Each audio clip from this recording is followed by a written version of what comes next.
Welcome to the Northern Outcast Outdoors podcast, The Outcast. Powered by A&F Custom Calls, Veteran Innovative Products. This is episode... Question mark. We've got a little backlog right now. A little bit of a backlog. We made a vow at the beginning of this season that we said, not hunting season, this season of podcasts, that we were going to maybe sober up a little bit. And it seems that literally the further we've climbed down this cave, the more inebriated we've become before starting episodes. And today is absolutely no, it's role reversal today. I'm actually the most sober, which is kind of impressive on many levels, to be honest with you. It's terrifying. But here we are, episode question mark. I really don't know which one it is. Yeah, we're out here somewhere, but we'll figure it out in the time frame. It'll post. As of recording, it is middle June, so turkey season just wrapped up, and it was a bit of a tough year on many levels. For some of us, for most of us, yeah. But it was actually a really tough year. It was a brutal last year, and on many levels. But the other reason we're here to talk about turkey, other than your delinquent ass, is this dude that's been kind of hanging in the shadows like a creeper in the corner of the room for the last year. Just can't get rid of the guy. We can't get rid of the guy. He's the worst. Since he did not shockingly, but surprisingly hunted the most out of all of us probably this year. Whether he was doing, productive things while he was hunting is a completely different story. But yeah, wait. He may have hunted more days, but hours, definitely not. No. There were a few days that were kind of, they were cut a little bit before the whistle blew. Yeah. So our newest-ish member, I don't know, what are we calling him? We had a couple names for him. He was you don't have to repeat any of them. I don't Snagger Vance, Old Slippy, Clam Hands. I don't know. We got a few. The slippery salmon. He was the slippery salmon. There's a small catalog building currently. Yeah, there's a few that are not PG-13 that I can't say on air, even by our standards. They're definitely demonetized names. But our boy Cibelli, he's here today. We're taking the training wheels off. We're going to let him on this podcast today to do a turkey recap, since I'm going to be honest with you, I really don't got a pot to shit in on this episode. I don't know what you're talking about. I thought we had a phenomenal turkey season together. We really did, but me personally. Oh, yeah. He means on an individual level. Mm-hmm. On different levels, but... It is what it is, man. We suffered a little bit this year, man. West Virginia, bringing it all the way back to the beginning. We started in West Virginia before the PA season. I don't think I'm going to hunt that state ever again. I'm going to be honest with you. I've never heard more gobbles in single days consecutively and not seen a bird. Yeah. Ever. Yeah. And that's West Virginia. I can't explain that. And it's... That state will just chew you up and spit you out. Mm-hmm. And then there's the hunt with Adam before me and you went out, that opening weekend, and those birds come right in on a string. But that was second day of the season, so yeah, they weren't chased Kingdom Come at that point. Yeah, we went second weekend. Yeah. So, it's a little tougher. We were 2 weeks in the season, and those birds were a little more, little smarter. Maybe a little more the outside trained well. obstacles, we'll call them. What we had? We had that doe blow us out the first day we got on them. And then, actually, that first day in PA. In PA. We had a doe. Yeah, that's right. We did hunt the first day up here before we went down. You're right. But down there, we had deer screw us up the one day. And then that hen that flew down through the valley. I thought that was a done deal. I thought it was a completely done deal. I still don't know what he's talking about. You guys could probably technically consider me a little bit of a hindrance too. I was definitely... You were sucking wind. I was a West Virginia hindrance.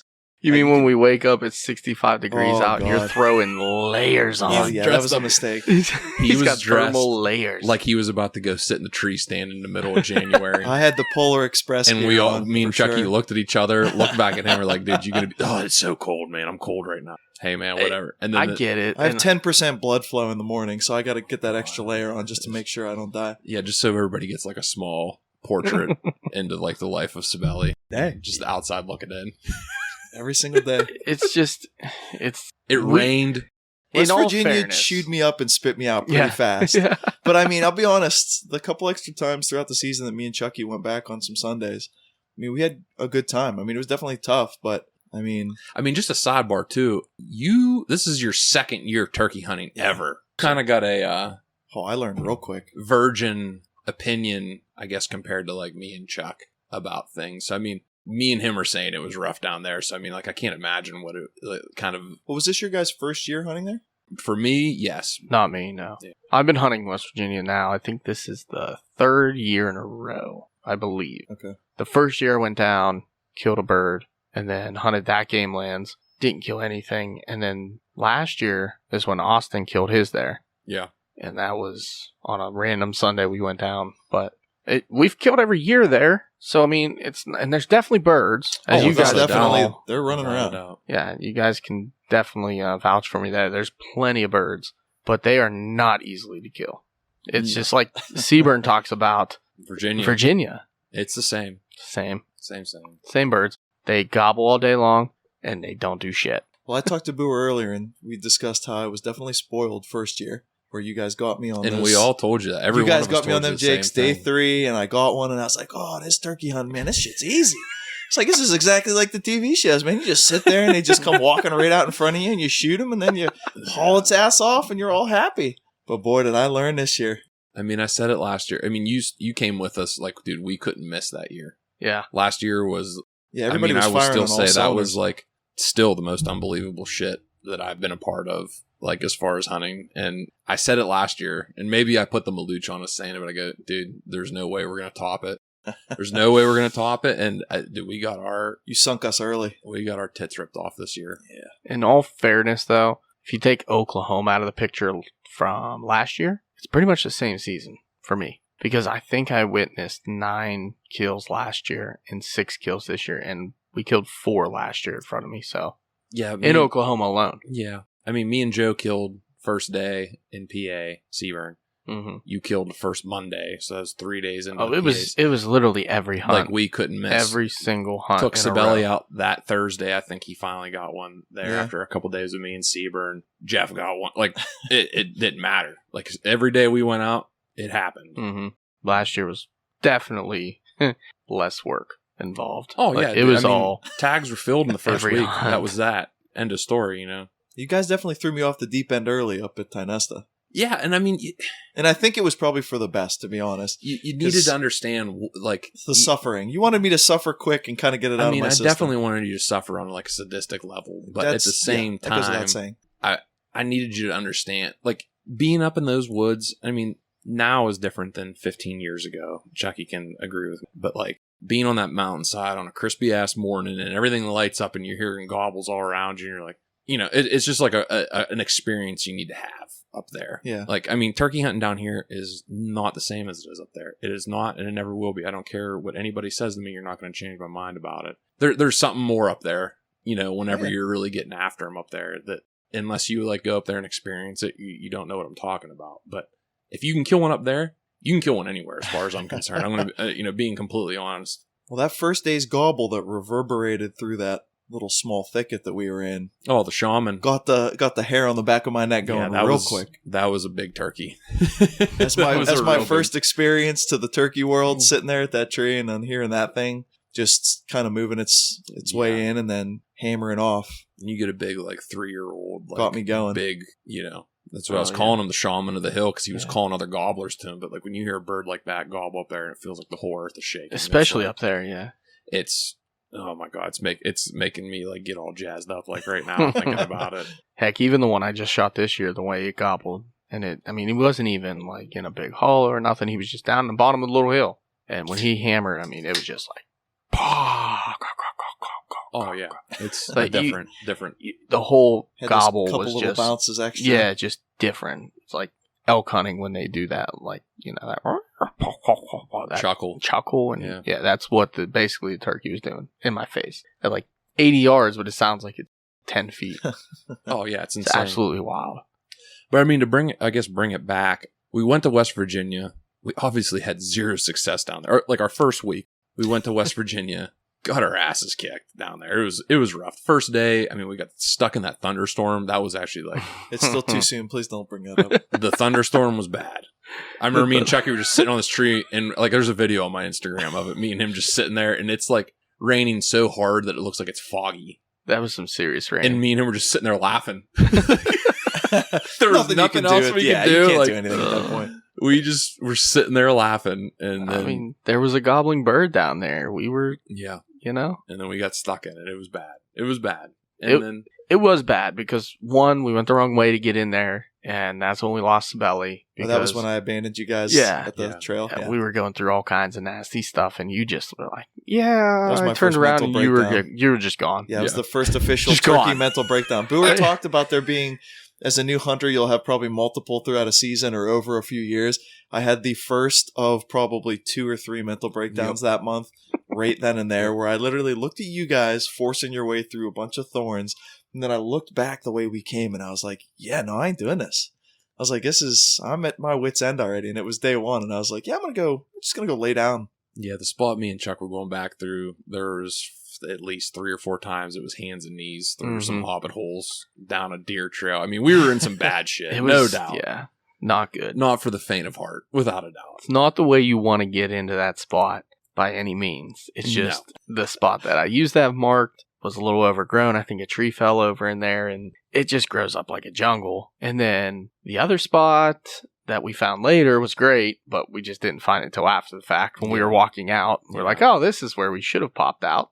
And it's wide open, but we got in there and that bird was gobbling in that bottom, and then the rain hit, the downpour. It was coming. The just sky straight just down opened. Sheet of hell. I was trying to listen for you guys still up on the trail, and not only could I not hear you guys calling, but I definitely didn't hear the bird calling. No, I mean, like, you couldn't see 15 yards. It was bad. It was so bad. Like, I've been in some fucked up storms.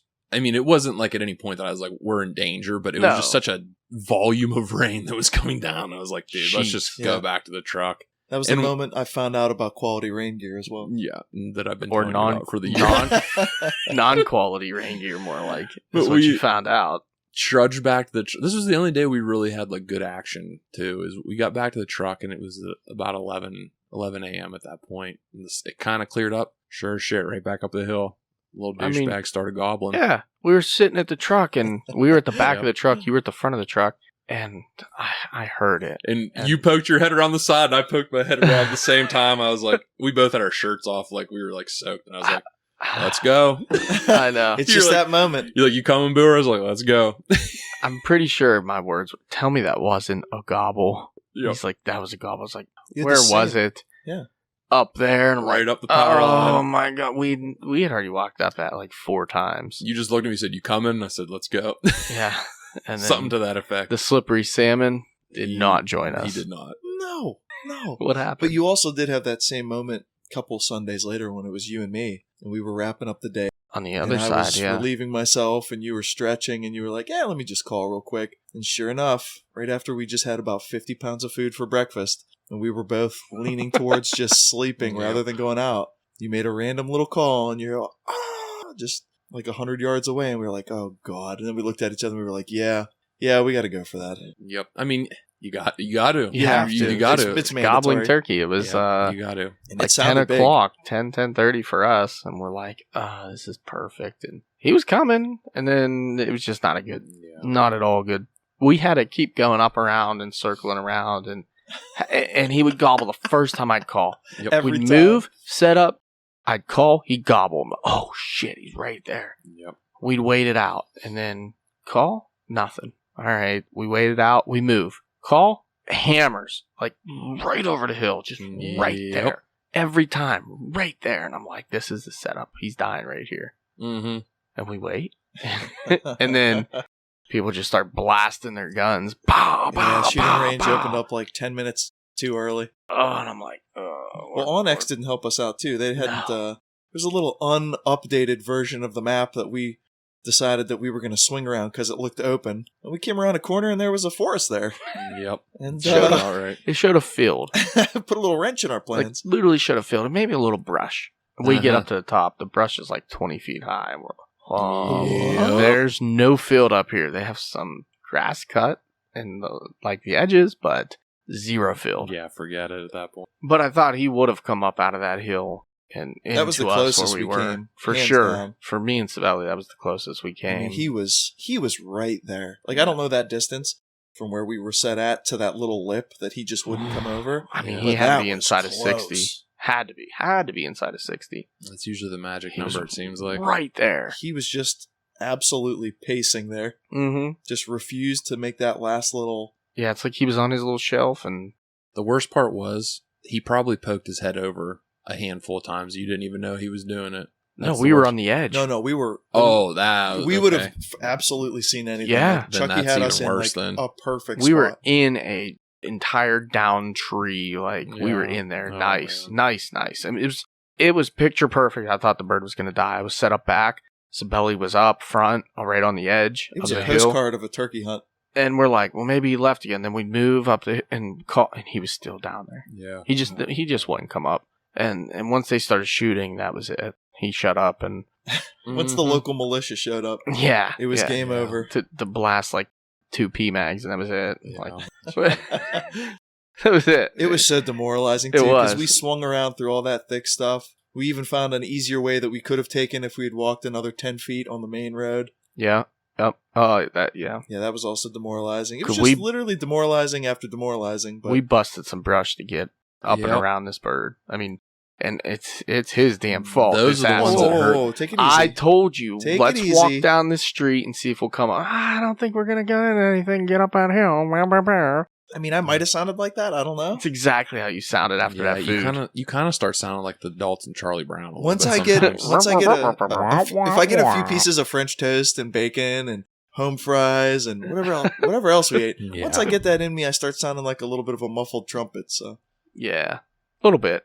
But that was okay. I mean, you kind of talked us out of it, and we had to put you through hell a little bit. And I deserved it. we busted through some stuff, man, to get up there. And we made every right move, in my opinion. Just didn't kill a bird. Yeah. With Booer and I, though, Uh-oh. the closest West Virginia moment we had was when we were Sam. And remember, we busted through down in that same bottom where we got poured on. Yep. And I was just, you know, maybe there's a bird down here again.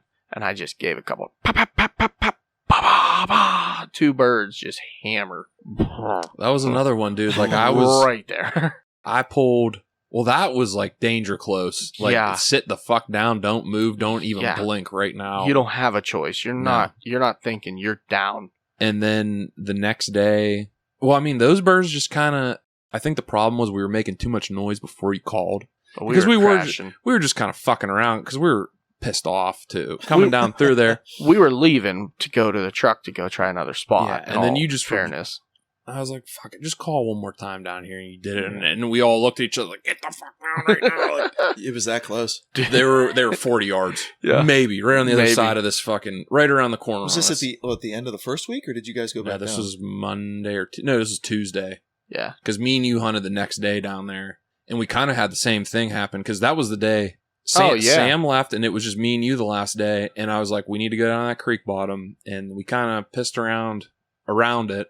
Mm-hmm. And then it was the same bullshit. Like I said, listen, I'm going to go long down the creek. I'm going to get up on this edge and I'm going to call the whole way in. We know they're here somewhere. Mm-hmm. Sure as shit. I got them to fucking turn on and we came down. You're like, it's right here. It's right here. And then we sat down and then I remember we moved up 2 more times, called again. Yeah. And I'm like, this is it. They're coming right here. I remember I clicked the safety off and I looked over to you and like had guns up ready. And then that was it. Yeah. Those birds were within 40 yards again, right there. They And just then make a 90, go somewhere nothing. else. Yeah. Nope, They it was just it. just left. Slinked off into the night. Just gone. Just specters. We don't really want to play. We just want to gobble and then walk the other direction. That day, I mean, everybody keeps a couple tricks in their back pocket, no doubt. I took everything I had in my pockets, took my pants off, turned them upside down, shook the pockets out. Whatever tricks I had in there, Scraping lint out of my pockets. I used everything I had that I've learned over the years. They answered, but Yep. forget it, dude. That's it. Forget it. I mean, in all fairness, even up to camp, that was the same scenario. I mean, We were pulling shit out of our ass. those 3 birds. Well, I mean, that's a whole. Like, what are you guys talking about? Like, what are these little, for the newbies in the room here, what are some of the tips and tricks that you're talking about pulling out of Hermione's purse here, deep down deep? Asking a wizard his tricks is like asking a woman her age. You just don't do it. All right. I mean, I'm fishing a little bit here. I'm just trying my best. The day. Give me the teaser. Give me the teaser. So the last day, we were hunting a creek bottom that kind of ran down through, and there was nice hills on both sides down towards the road, which was kind of by some hay fields. We'll call them. They weren't hay fields, but they were pretty similar to hay fields, low grass, whatever. Okay. So we got the bird to call. So Chuck stayed put, and I went probably a good half mile down the creek up into the field and started calling from way back and worked my way into Chuck like another satellite bird coming in. And it turned him on, thinking there was another bird coming, So it's kind of like the reverse of sending someone back to call for you when a bird's coming in. I got you. It's kind of the inverse, I guess, I'm going to call it that. Yeah. And it worked. It turned him on, and they did close, and we closed on it. And then once you kind of break that bubble, you just shut up because they're coming. Yeah. They know where you're at. It's just on to them to figure out where you're at. They didn't come. They knew very damn well where we were. Oh, yeah. And it was... They just didn't... This is a badass, whatever reason, you nice never know, man. Plateau, big oak trees. Like, we were in a badass spot. Like, just wasn't meant to be. Yeah, and then that was... different places to be. That's all there is to it. That was what, Wednesday? Tuesday. That was Tuesday. We came home Tuesday night. And hunted then... here Wednesday. Called an audible, hunted here Wednesday, which that was a fucked up day, too, because it was just me and you up on some local private that we had a bird that we should have killed the first day. And should have killed it that day, too. Me and Chuck set up perfect, had a nice setup. And we're like, well, this is a spot we hunted the first day. And me and him were kind of having a debate because the Jakes, there's a little Jake gang up there that came right out, beat the shit out of our Jake decoy, like kicked it out of the ground. It was actually like pretty fucking funny.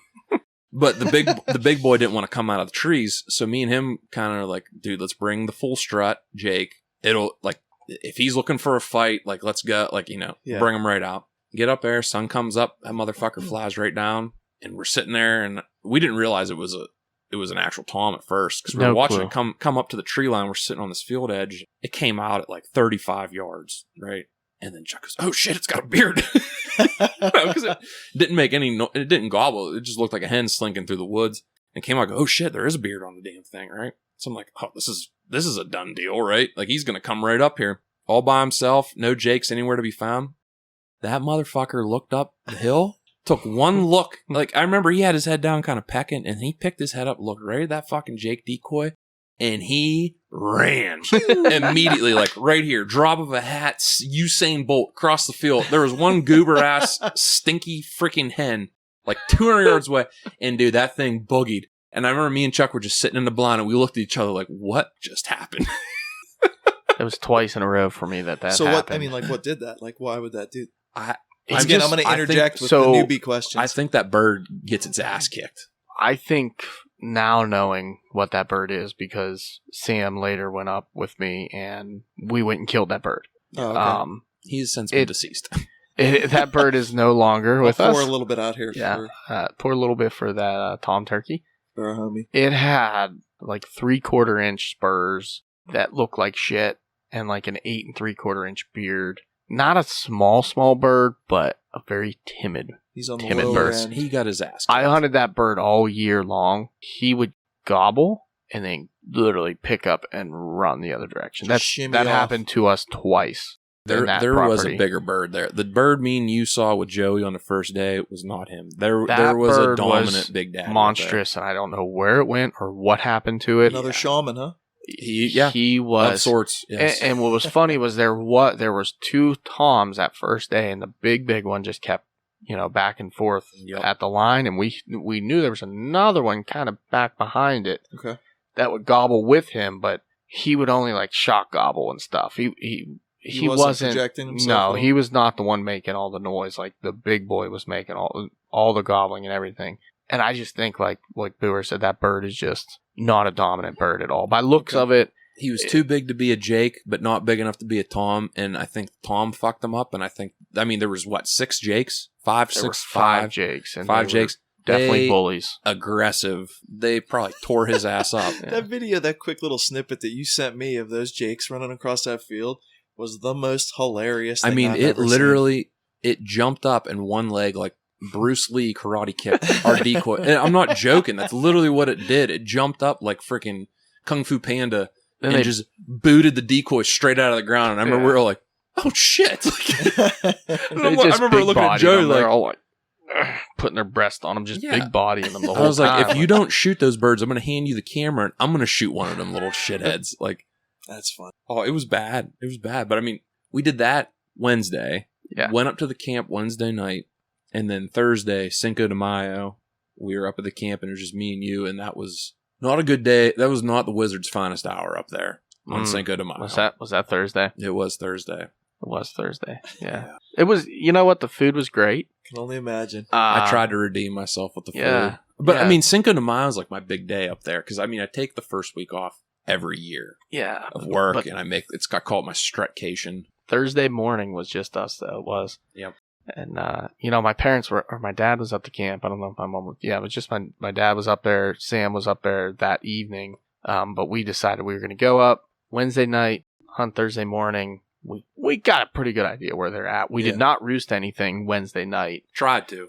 We tried. We did not hear anything. If you go to the YouTube channel, you can watch this entire hunt unfold. But like and subscribe.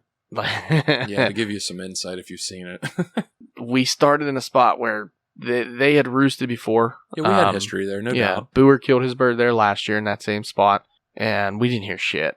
I was like, you know what? Let's walk. Let's just walk, and we'll see if we hear something on the other side. And sure enough, there was some goblin over there for sure. I mean, at this point, it was 8:30, 9 o'clock-ish, somewhere in there. Yeah. Mid-morning. It was pretty quiet, so we were like... Foggy morning, I wasn't shocked by that. Really foggy, heavy fog. Was not surprised by that. But the way that lays out, I mean, you either set up on one side, and if you hear birds, you stay there, obviously, and hunt them. But if you don't hear birds, you just go to the other side, and most likely there's going to be birds over there. Yeah, I mean, that's hunting anywhere in the ANF, dude. You don't hear them where you think they are, you get moving. Yeah. Try to strike one. I mean, that's. But we knew they were in that area. Oh, yeah. I mean, we definitely had intel. Mm-hmm. No doubt. So we figured they're going to be on the other side. Let's walk over there. Sure enough, gobbles. He gobbled by himself first. Yeah. Well, I'm trying to remember how that laid out. Why don't you tell it? Because I'm trying to. I'm getting it a little mixed. Honestly, I'm getting it a little mixed up with the other hunt me and you did with Sam up there too. When we came around, I remember it was still like really, really foggy. I go, they ain't gonna answer this shit. No matter what we do, I go, we should just sit. One might do something stupid in the fog. Let's just sit and wait. It was still at that point. We sat at that tree, right? Yeah, we sat right in that nice tree with that big blowdown. Yep. It was kind of in the middle of like these like scrubby pines that were like, I don't know, 7-8 feet tall. Small pines. Mm-hmm. And why wouldn't they necessarily answer that? They just don't. I think, and personally, any time that their senses or like their strengths are weakened by something, whether it's sight because it's foggy, they can't see all that well, or noise, with their hearing, like strong wind days, they don't gobble. It's just not worth it to them. I mean, here's the other thing. Say it's windy enough and they do gobble, you might not hear them. Right. They might be gobbling. Which did definitely happen to me in Seaburn once or twice. Yeah. You might think you hear them too sometimes. In a situation like that, it's like, if there was adverse weather, they might have gotten separated coming out of the roost. You might get one that's just like, hey, where y'all at? Yeah. And that's kind of what you wait for, is one to just do something stupid, slip up, let them make the first move kind of deal, And we were sitting there, sure shit, one gobble down, I don't know, a ways off, but like not within distance we could do something with it, right? So like, let's fucking go. So we get up, close the distance, and we're coming down, and then I stop Chuck. I was like, hey, just let one more call out, see, because I mean, at that point we'd moved, I don't know, a few hundred yards. Mm-hmm. And I was like, let one out, see what happens. So he calls, answers a little closer. Oh shit, they're coming towards us. Let's go. So we go another couple hundred yards. Son of a bitch gobbles on his own, but he's right there. Like, we need to sit down right now. Or no, the hen turned on first. Hen starts putting. It's like, oh shit, dude, we need to sit down right now because that hen's in between us and the gobblers. We need to sit the fuck down, like right now. Guess what's around us? Nothing. So it's one of the, and this is cedar like, trees, little like 8 to 10 foot cedar trees. This is the stuff that will give like, seasoned turkey hunters like heartburn. Right now, thinking about this. Nightmare so fuel. Our only option is this like 10-inch wide there's a Charlie Brown tree in front of us, and then this like 10-inch wide like little maple right there, and then there's the pine right in front of us. Like, sit down. Right? So we sit down, and I'm on the left side of the tree, and Chuck's like trying to like hide himself behind me in the tree. It's bad. It's bad. It's real bad, right? It's really bad. So this hen comes in, and Chuck shuts up on the call, and I try to have my gun up, and this hen comes in to like 15 yards, right on the other side of this power line, this old power line, and this hen's like just fucking around, looking around. We don't make any noise, and it boogers off the right direction. I'm like, shut up. Like, this doesn't happen. So I look at Chuck. I was like, we need to get on the other side. I need to get on the other side of this fucking tree because the gobblers were still gobbling coming up. Okay. I'm like, we need to get on the other side of this tree, like right now. And he was saying, like, you need to get in the front of this tree. Mm-hmm. In my mind, I'm like, we don't have time to do that. If I go up there, I'm going to get busted. And this was kind of what I talked about at last year's hunt, like where there was like 10 things that needed to happen precisely right. This was like the first thing on the list that didn't happen precisely right. Because we were like literally replaying the same shit. Yeah. Like, this is a crunch time moment. We need to make decisions like right now. And this was like the first thing on the list that didn't go right. Because you don't have minutes to decide in this moment. This factor is like, you have seconds. Yeah. Like, these birds are right here. Right. And like at this point, I know in my mind, there's 2 birds coming. Like, there was definitively 2 like there are 2 birds coming in here. Something's going down. Like, I don't have time to get in front of that tree. This is like make and break. It's either they come out left or right and I got a shot or not. But I'm facing down the trail. Roll the dice. Okay. So these birds are coming. They gobble one more time. And this is the other thing. Me and Chuck are not on the same page either with this. Chuck calls out the left side of the tree, which is the wrong side for me to shoot out of. They gobble. Like, it's all like in my mind, I'm like, this is all coming off the rails right now. Like, I already have it in my mind. Like, this is going to be a miracle, right? If you think about it, it's like that first step that we needed to succeed in. As soon as we didn't, it's done. All the rest crumbled. Just absolutely tumbled. It was immediately. Like pulling out the bottom Jenga piece right off the bat. Crash and the that whole you guys thing. Could watch from just first no idea. But they're still coming. Bless their little hearts. They're right? Hammering. They're going nuts. They're crazy. These birds get to within, dude. I was afraid to even move my eyes to look to my left because they were drumming so close. It was tickling inside of my ear that I was about to sneeze. That's how close these birds were to us, right? Drumming holes through your chest. There's just this pine tree right here I can do nothing about. And these birds are right there. I'm like, don't move. There's nothing you can do. Don't move. It's cool. Like, I'm trying to keep my cool. And the whole time, Chuck is on the same tree as me. I've never had anybody on the same tree as me in a situation like this before. And Chuck is like, they're right fucking there. Dude, they're right there. And I'm like, meanwhile, I'm like afraid to move my eyes to even look to my left, right? So they kind of funnel down to the right, and I could hear them like just kind of slinking through like the leaves because it was a dry ass day. And okay, they're going the right direction. Chuck's like, hey, Vane. And I'm like, okay, that's not the worst thing. They're interested. We can get around them. So at this point, I'm cool with it. I'm like, they didn't see us. That was a victory in my mind. Didn't see us. So like at this point, from all my experiences, this was like a small victory. Like, they didn't see us. We can get around. This is still workable. They keep coming down. And then all of a sudden I see them. I don't have a shot, but I can see them. And then like in my mind, like I had already had these like distances like figured out in my mind, like where it was too far to shoot, whatever. I had like 2 spots that, like, if it happened, it happened. It had to be there. They're coming down. I'm like, okay, that's like 40 yards. Like in my head, I'm like, that's about 40 yards right there. I go, that's not, like, but it's through shit. Like, I'm not taking that shot. They come out. I see them tucking their wings. I'm like, they're leaving. It's over, but it's okay. They're still interested. We can get around these. Chuck's behind me. I was not okay with it. Chuck was the little devil on your other shoulder. Take him.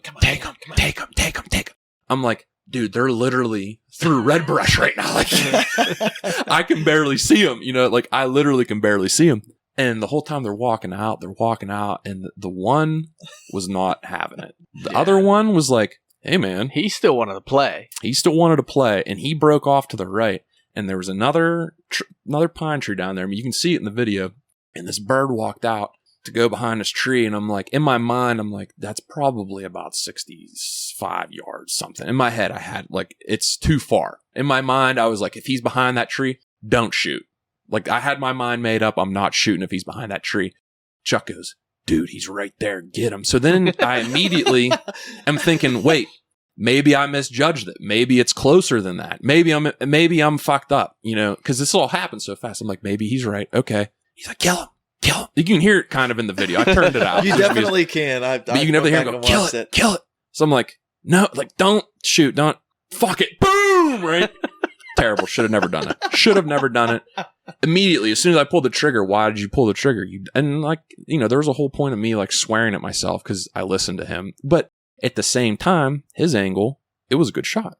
Yeah, I could see him the whole time. Plus, mind you, I don't have a gun in my hand. I'm just holding a camera. So I didn't have the same mindset of him as like yardage. I wasn't thinking yardage. Yeah. I just was thinking the bird was just at the sight line, 15 yards, drumming. Both of them just beautiful, gorgeous, long beards. Yeah, they were big birds. And now they're working away from us. But at this point, I'm behind the tree, which puts me probably 2 feet away at a different angle from what Booer has. Yeah. So I got a wide open shot at these birds. Yeah. You know, I'm filming them. I'm like, take them. What are you doing? And that's what I told him earlier. I said, we were talking about this moment a little bit earlier today too. I said, from the footage, from Chucky's perspective, I mean, it was a golden shot. I mean, like the sight line was beautiful. Yeah. Like it just looked like a picture perfect shot if you were going to take one. And then just not necessarily the case from the shoot. Some low shit. In the mayhem, because I did later go down and like sit where he was and you couldn't swing. You'd have to go through the tree, drop down one of the branches to even shoot through it. Yeah, which is just gonna be too much. Which is just way too much motion when they're that close, especially 2 birds, and we were in the open. But in the chaos and the mayhem that was all ensuing, yeah, I totally lost track of how far the birds had drifted as they were working around us. Yeah, and you know, it was a bad judgment call. And I'm going to be honest with you too. It was probably a doable shot, but at that point, I had made my mind up that I wasn't shooting. You know, like, because I don't like doing that. Yeah. That's not my style. Like, I would rather get around and go for the sure thing. You know, I'm not trying to I've tumbled a bird before. It's not cool. Mm-hmm. And I don't give a fuck what anybody says about their, like, participation and, like, all this stuff. Like, well, yeah, you know, it happened. No, it does happen, but it's not okay. It's not cool to miss. I don't care who you are. It's not cool to injure an animal. It's not cool to miss after you just put in all this work. It's not cool. It's not right. And I was like disgusted with myself like immediately because this was like not good. This was not good, you know? You never know. I mean, they could walk off and then the injury can take effect type of deal. It was all bad. You know, everything about it was bad. And this is not me making an excuse. It was 100% me. I should have never pulled the damn trigger in the first place. But like, I shook it off. We went back to the camp. We both took a dump. It was 10 o'clock. No, Chucky taking dumps while hunting? Right. No, come on. That doesn't sound right. This is not accurate. We're back in the saddle. You know, like you got to shake it off. You can't be a pussy. Yeah. You know what I mean? You can't be a pussy with it. You got to go. So we go back out, go to another spot. We get out of the truck. We don't take 10 steps and Chuck goes, "Oh my God, there's a hen right there." And I just see this turkey ass slinking into the woods full speed. And I'm like, it's like, well, you know, might as well pile it on today, you know, like, yeah, just get out of the way at this point. Not sooner than I say, like, well, we're fucked. Like, bird gobbles on its own. I'm like, are you kidding me? So we both look at each other straight in the trees. Like, let's go. Right.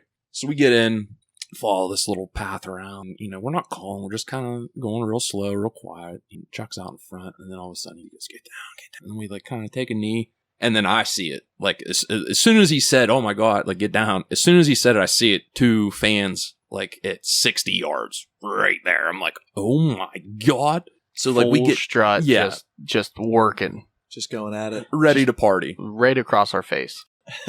So Chuck goes, I'm going to crawl back and call. It's all you, baby. I'm like, let's fucking go. Like, you know, this is like, at this point, like, I'm back to like cocky swagger me. Like, I got my swagger back. Like, let's go, dude. You centered your zen. It's back. Like, I'm ready to go, right? Like, this is my element, you know, like that, like, oh, dude, we're surrounded and you can't screw up. Like, we're playing on expert level right now. That's my game. Like, let's go.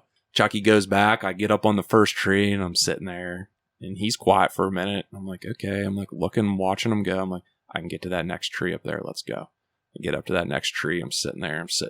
One more tree up there. Like, I can get to that tree. Get up to that tree and I'm sitting up. I'm like, okay, this is the spot right here. You know, I'm right on the edge. I'm like 20 yards from the edge of like the little knoll. Trails to my right. I can see them down there. They have no clue I'm here. all right, it's game time. Like, I'm in gamer mode, let's go. Chuck starts calling. They start gobbling. One comes up, and I can just see the top of his fan coming over like the edge of the hill, like going left to right. And I'm like, oh my God, dude, like this is it right here. I'm like swagger's back, dude. Like I'm in the saddle. Like, dude, this is a done deal, right? So he's creeping up, and there's like another tree, like maybe a foot and a half away from it, and then a big rock, and then like the trail to the right of it. I'm like, he's going to go behind them trees. He's going to do some weird shit, and he's going to go on that trail. So he gets to the first tree. I got the safety knocked off of my gun. Like, I'm just waiting for him to pop his head up because it's like 35 yards maybe. Like, I got in my head. I'm like, it's a chip shot for me, right? So I'm watching. He gets up to that first tree, and I got my gun in the middle. I'm like, let's see what you do. He starts juking back the other side. I'm like, I know what you're going to do. Like, I already know what you're like. I'm laughing in my head. I go, this motherfucker's done. Like, you're done, dude. And I'm like laughing about it to myself. I'm like, this is too easy, right? And he goes out in the middle, goes behind the rock. I go, he's going to the trail. No problem. Turn over right there. I'm on the trail. I'm ready to go. Doesn't come out the other side. I go, he's going to go back in the middle. What does he do? He goes right back in between them trees, right? I put the gun right on him, and I'm sitting there, and I got the bead right on him. He got it like 6 inches of his head sticking up over that hill. I'm like, you're done, dude. See ya. And then like, I just freeze up. I'm like, I'm looking down the barrel of my gun at this motherfucker, and I'm like, I don't know, is that 35 yards? Is it? And I'm sitting there, and I got my finger on the trigger, dude. I'm like half squeezing it. I'm like, dude, you just missed. This is a bad shot. I'm like, no, it isn't.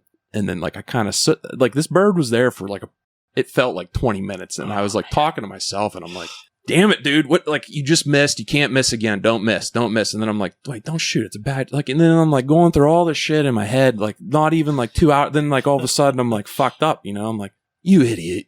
Don't shoot this bird. You're going to miss. You're fucked up. Don't shoot. And I turned the safety off right there while I was staring down the barrel of my gun. I turned the safety back on, and I sat there, didn't move. And I'm like, you're fucked up, dude. You need to take a minute. You need to take a knee right now. Like, you're fucked up, And this is the alternate Chucky on the other shoulder, dressed as an angel, going, "No, you should take your time." I should have been on the tree with him. Shoot it. And I sat there, and he just kind of, he didn't spook. He just kind of casually walked back to his other buddies and was down there gobbling.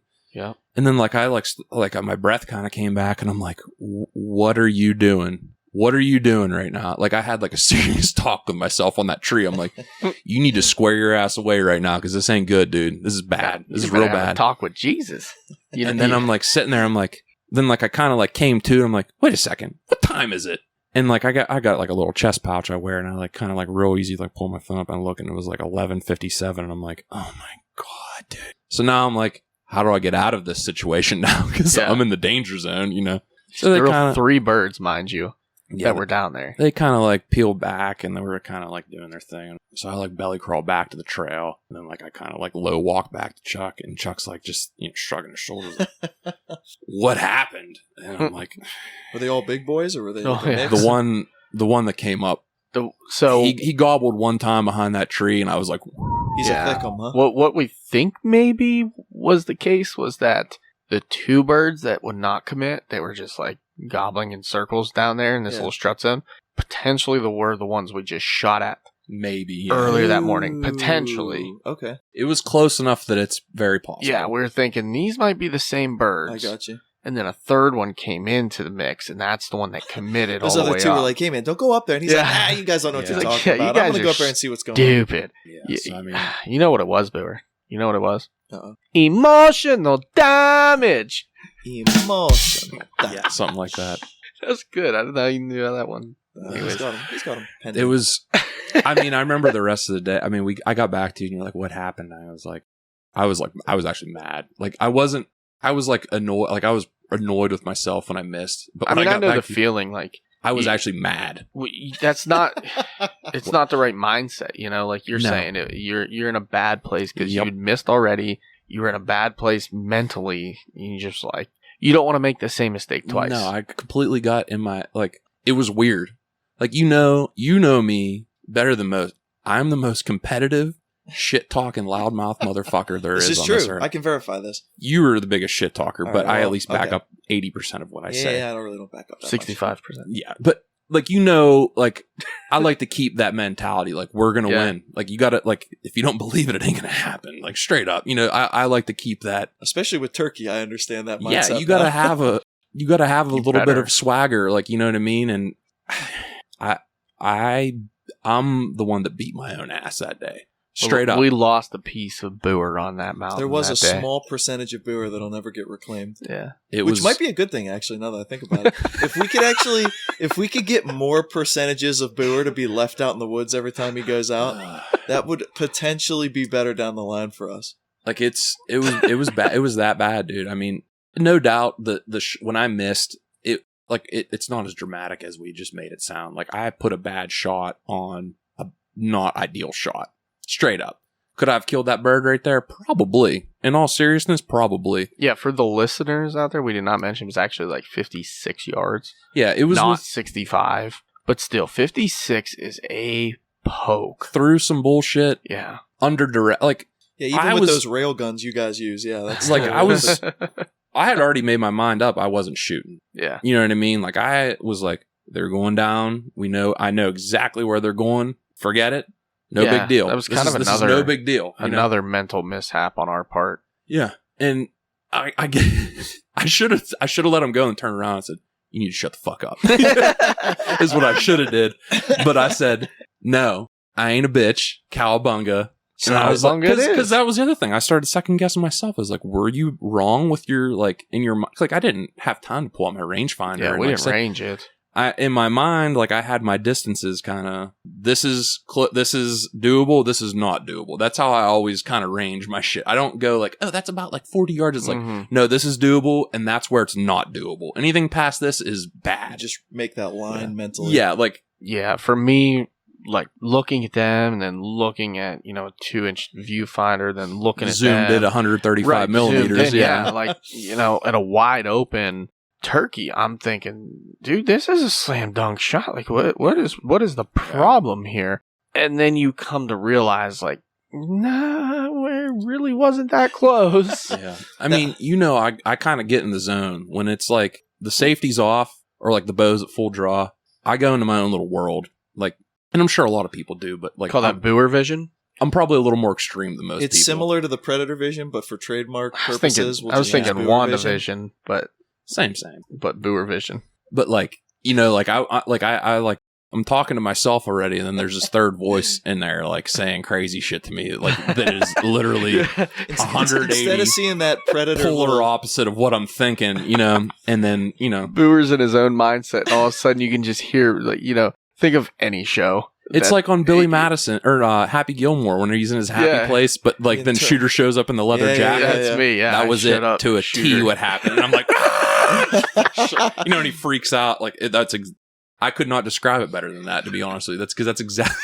I mean, it makes sense. Yeah, we'll go with that.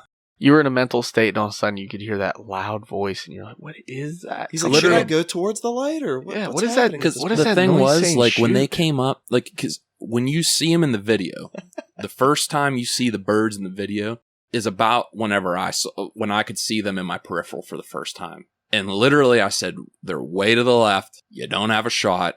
Don't do anything dumb. Let them go." Like, I had made my mind up a solid minute before all this happened down the line, and Chuck's like, "You see him? You see him?" He planted the seed early. Like, already. And I'm like, he got you. And I'm like, shut up, dude. Like, yeah, I see him. It's like, shut up. You know what? Now that I think about it, trying to help. A lot of this Chuck behavior is kind of similar to what happened to me on a couple occasions too. He gets that little bit of he's like poking you from a distance, like, "Hey man." Well, remember whenever I was on the same tree as you when you shot yours? Remember what happened? Yeah. You see him, bud? Okay, they're all legal. And that was it. Yeah, see, this Boer had a nice, get your gun up, borderline seductive voice whenever he's like telling me what to do. Like, I think you need to take a little page out of the Boer book. The thing that was crazy to me was how close those little shitheads were to us. Not ours that day. Like, the first time you hear a bird drum, you're like, whoa. Mm-hmm. Like it, you know what it sounds. You know what it sounds like, and you hear it. The first time you're like, whoa. That time when they did it, like, I've never had them that close do it. it literally like buzzed the inside of my ear to the point that like my left eye watered and I was about to sneeze. Like I'm not exaggerating when I say my that. were rattling in my mouth. Like my butthole puckered. I'm like, holy shit, you know, like it was insane, and they wouldn't stop. Yeah, so that like already got my heart rate. Like, that's what I mean. Roof, that's why I think that's why I got so riled up, because that both of them drumming. Are they doing that strictly when they're like while they're strutting, or can they just do that like as they're? I've never heard them not do it when they're strutting. Let's put it that way. Oh, okay. I mean, they can, but I mean, they were literally coming in. Once again, I've yet to literally be around a bird strutting. Literally, they were holding it for so long. Those birds I've shot were just like, the hell's going on around here? And then I just killed the semi-smartest ones out of the group that were probably just ready to run off. These two birds did it a lot. We ran into those birds at least the very next a day, of times. The very next day, we had Sam, and I had kind of resigned myself to don't pull the trigger. Like at this point, like I had my gun, but I was like of the mindset of don't pull the trigger. You're still recovering at this point. Your moral support. Yeah, like you better put them at 10 yards. Yeah. Put them in my lap. Put them in the Cibelli range. Yeah, I'm on the women's tees Thursday or Friday, right? But Sam's up there. We get on these birds, and they kind of hang up. They do some goofy stuff, and there was. I'm trying to not like give away too much right here, but let's just say there was a structure within eye shot of where we were at, and we had these birds going, and they kind of hung up. It was a nice flat spot up this, like, I don't even know how to describe it, like an old field. Okay. But there was like a mowed out section in the middle, and these birds came to like, I could barely see him from where I was sitting, but Sam had a straight line at him, but he didn't. It was too far for him. It was too far for him. It was a post. It was probably 70, 80 yards. Yeah. But, it was closer than that, but still. When he told me, because I went back and replayed it with him later, it was just me and him up there. Yeah. They were moving though too. They weren't just holding still. They were coming and kind of they were doing wacky shit. They were doing wacky, and they were all together. So it wasn't like there was just one. There was 3 birds again, all together. Yeah. So 3 heads right next to each other at like 65 yards, the closest they got. You just can't. Just not plausible. Yeah, you're not going to take that shot into a pile and just kill all 3. No, it's not ethical. I mean? Like, it's not ethical at all. And he didn't shoot. He did the right thing. Yep. And those birds they came in, and again with our setup even. The way I was thinking, I didn't get to explain that. The reason I told you to kind of climb underneath that pine tree is because there was a laying down log, like a double log in front there. So if you belly crawled, you'd be blocked by that log. Yeah. Okay. And you could have got up and either literally put your gun like above that log and just laid on it and shot him prone. I learned about belly shooting this year. Yeah. Or he could have, crawled through and like leaned into that pine tree, but that thing's as big as maybe your wrist. I was more worried about them catching me moving up there. Yeah. I didn't doubt that it was a good idea. I was more worried about, I don't know how close they are. Yeah. And here's the reason it didn't work out. Our setup obviously was not ideal. I mean, we sat terrible right where we had to sit. But there was only one tree. There was literally only one tree. There was one maple and not pine tree, an actual tree. A maple, like he said, about 10-inch maple with one 8-foot cedar that was wispy so you guys as look shit. Like an episode of like the Three Stooges with like terrible. Dude, it was just terrible. all trying to hide behind one. Absolutely terrible. So, but like the reason those birds weren't going to come out and like walk past us, all behind us was wide open. Yeah. So we knew when those birds came out, they weren't coming any farther. Than they were going to hang up. Boom. Right there. Basically what the hen did. The hen came out, looked around, didn't see anything. I'm out of here. And she was chatty too. And she was the whole way. Pop, pop, pop, pop. And I was going back and forth with her, and birds are gobbling the whole way, and it was just insane. But so I knew like they weren't going to come in and like walk past us. Yeah. No.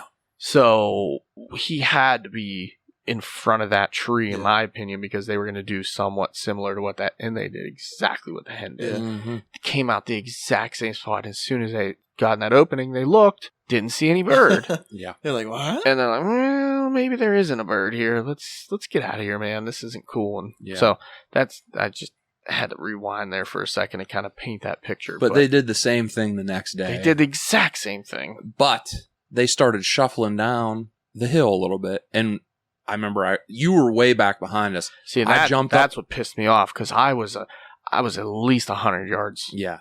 As soon as they started going the way they were going, I know they're going right to where I shot at them. Yeah. I jumped up immediately. I grabbed Sam. I go, we got to get the fuck down this hill. I know right where they're going. This is a done deal. we're all going to get a bird. This is a done deal. And it started circling And I us. come running down the hill. We go back, and then Chuck's standing in the middle of the fucking trail with his arms fucking crossed. He just points down the hill, and we could see the structure I was mentioning earlier. Like, I don't know what it was, like 400, 500 yards. There's a dude in an all orange jacket and an orange hat standing on the back stoop of this place with a slate call, just letting it rip. And there's a guy coming up the hill. There were two guys. Yeah, and I remember One's we were coming just up like, the hill, orange hat on. First I'm watching him, and he's fumbling in his pocket with something. I'm like, son of a bitch, those birds are gonna go around, and this is 8:30 at this point too. I'm like, it's gonna go right to these two dudes that just got here. They just got here, and they're gonna come walking in the woods right now. And he's fumbling his paw. All of a sudden, pulls out good old trusty orange rifle hat. Go. Puts it on, hey, safety first, I get it. Absolutely. But mind you, how do they not hear this? These birds there's 3 turkeys just hammering. He was probably sitting there drinking coffee, smoking a cigarette I don't know. until he heard him. Could've. I don't think they even heard the bird. He just I don't walked think out they had there. a clue the bird was even there. Holds that call straight like above his head. Yeah. And we all looked at each other the whole way up the hill. I was like, look, we have one play right now, and we have to go straight at these birds. I mean, straight at them. We can't circle them. We can't play that game. There's guys coming up with an orange hat on. They might shoot us. Like, this is not anarchy. cool, right? I don't like this part. I'm now surrounded by hunters, and I don't like that. I want to be just us and the turkey. Yeah. We got to go straight at 'em. This is still the first week. It's People are game all- time up there. Yeah, first Friday. They're ready. Yeah, So I'm like, let's go. Right at them. Straight at them. And we did. We went right at them. And then they set up, they being Booer and Sam. I kind of hung back again, started calling, didn't hear anything, and then realized that I had no clue where those two were. No clue. They took off up in front of me, and they hid into a tree somewhere, and that's the last I knew. So I As knew wizards tend to do. Yeah, they just poof, gone. So I'm like, I don't know where they're at. I'm going to walk towards them, and hopefully they don't shoot me. I'm a pretty big guy. It's pretty open. Don't shoot me. So I'm walking up towards them, and I'm like, I wonder where those birds are. So I go around to the right-hand side, and I figure, had they gone up towards where we deemed the murder tree where you killed your bird. Oh, okay, yeah. Had they gone that way, I'm going to go this way and pull them back right in front of them. Because I think Booer and Sam's like here-ish. And I was pretty much right. So I go around to the right and I get into this pine tree and I'm standing in this thing. I mean, it's a huge 50-foot pine really tree. big pine trees there, like massive. Yeah, and you have to stand because the low-lying branches are coming out like literally cover me. I'm perfect to stand there. And I'm standing there. I got a cedar to my back, big pine tree limbs in front of me, and I call. Nothing gobbles, but I hear drumming. And I'm like, they didn't leave. They're right there. These birds are still here. So I'm hearing them. Boom, boom, both of them. And I'm like, these bastards are still right here. So I got my gun up between these branches and I'm looking and I have like 50 yards to the edge of the woods. Well, that's right. This is before you've even got yours. Yeah. I forgot I that still had you a could tag. probably still... First week, yeah. I'm still carrying a gun. And sure enough, they come out just enough left that I can't shoot them because I would have to shoot through like the base of the pine tree, basically. Like I'm standing where the limbs come way out with a cedar to my back. The main part of the pine tree, that's where they come out, like on the other side of that. So all I can do now is watch them. Yeah. They're like 50 yards, but I can't shoot them. And they're walking right up the hill towards the murder tree. Like right is basically what your birds did. I'm like, oh man, this has to work. I think in my mind, I'm going, shoot them. Mm-hmm. I'm like, where the fuck is Booer and Sam? And I'm literally mother effing them. Meanwhile, their perspective, there was a monster pine we were sitting underneath, but there was like a smaller pine that was, smaller. It was still probably 15 inches around. It was a big ass tree that had like fallen into this one, but it was like perfect height to like sit on your side and put your gun up on it, but it was thick. So we climbed in and I heard the birds drumming down to the right. And I need to get the fuck up here with me right now. And Sam was like sitting, I was laying on my side with my gun up on the log, tight on a tree. and Sam was literally sitting over my legs because this is all we had, with his gun up on the down tree with his feet underneath it. Right. So we're like in here. I was like, listen, if we get a bird, it's not gay. Right. So we're sitting here and like I can hear him coming still. I'm like, dude, they're going to walk right down this trail. We're going to fucking dust these idiots, right? Like it's done deal, right? Because there was some dude up the hill that was calling that was pushing these birds to us. Like this idiot hunter was pushing us. I didn't even have to call. Didn't make a noise. Yeah. Hear him. I can't see him because I'm tight to the tree. The tree's on my right and the birds are coming from my right, coming towards the left. Correct. And I can hear him. And I'm like, Sam, I can see him. Can you see him? He's like, okay. We're sitting there, and then they don't ever come. And I'm like, oh, they're right there. I'm like, okay. I'm just sitting there waiting for them to walk out, like the other side. Like they just need to walk out. That's it. They're right there. Mm-hmm. It's a done deal. Those little shitheads go right in the tree line, right there, right down in the valley, and then they fly straight up a tree. Oh, that was my fault. I watched the whole thing unfold. Now back to Chucky. Yeah, I'm watching the birds walk right at them. Sam's like, thinking, they're going in the trees. I'm like, what do you mean they're going in the trees? Yeah, that they literally pull a 90 and almost, well, actually, it was more than a 90. It was almost a full U-turn. Yeah. I mean, they're walking right up the tree line, right at them. They pull out of their ass for no reason at all. Well, other than maybe Orange Hat had made his way all the way up the hill at this point, I can think of. and they saw him, is what I thought too, because, I mean, literally they're coming right to him. And out of nowhere, front bird just immediately, didn't hesitate, didn't pause, nothing, turns and goes straight back into the woods. Like, in a hurry back into the woods. Yeah. They didn't just walk back.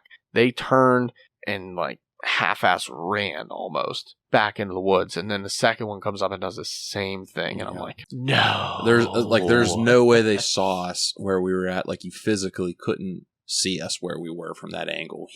Sam, like, I sat where Sam was and I looked, like he could just like barely see him underneath. Yeah, like there was no amount of movement. Like a ventriloquist with a there's no way that know. So like I'm like running through my head. I'm like, they got spooked by something else. Like, something. You think it was just that guy then? I mean, I'm not saying it wasn't us, but I don't think it was us. I don't think it was either. The way they acted, I mean, and from their perspective, it was like. I mean, you came up and saw where we were sitting, and you're just like, Jesus Christ, how did you get in here, first of all? Made zero sense. They saw something bad, and they turned and quickly went back in. And at that point, I just threw my hands up. I've had enough, man. We've been through so many close calls where birds didn't die that I was just like baffled. After last year where every single hunt a bird died basically in the first half of the season. Now we've been through all these hunts. We've had birds in range. We've had birds close. We've had all these great experiences, and then that was the cherry on top. That was it. Right there. The moral of the story up to that point in the season was anytime Booer says this is a done deal, you just might as well scrub the day. Pack it up. And I walked to the edge of the woods just to see like where they came out, try to learn something from it. Those two cocksuckers were sitting right, and they were literally standing right into the woods, like 40 yards. Yep. Pop, pop, pop. Flew right up into the trees, both of them. I hate you. I hate you. I hate everything about you. I hate turkeys. Fed up. I was done. I was pissed. It wasn't even like we made bad choices. Like in any of those situations, it was do or die, split second. Like not to blow our heads up, but lesser hunters would not have had those experiences. Is basically what I'm getting at. Oh, 100%. We put ourselves in the right place to win. Did every single thing fall out the right way? No, but we put ourselves in the right position. Give yourself the options. Yeah, it just goes back to what I was saying. It's like there was 10 things that needed to happen perfectly. We did 8 of them perfectly. It was an 8 out of 10 kind of day. 8's not, but it wasn't. It wasn't just that day. The day in West Virginia, I mean, you went back up the hill. I don't even want to talk about those birds were coming, and then that hen blew us out right there. There was it, right there. Coming back, that bird came out of the woods, saw the decoy. Guess what? We would have had a different decoy. That bird might have died that day. Like there was so many things that needed to happen perfectly, and I guess that's every season. But like, I felt like it was more so this year than usual. It wasn't just like simple, like I'm sitting here calling and a bird comes in. Yeah, like there was so much. And everything was very dynamic that was happening this year. It wasn't just like, hey, we struck one, let's sit down. You know what I mean? Like, there was like, oh my God, there's a guy right there. We got kind of like use hand signals. Yeah.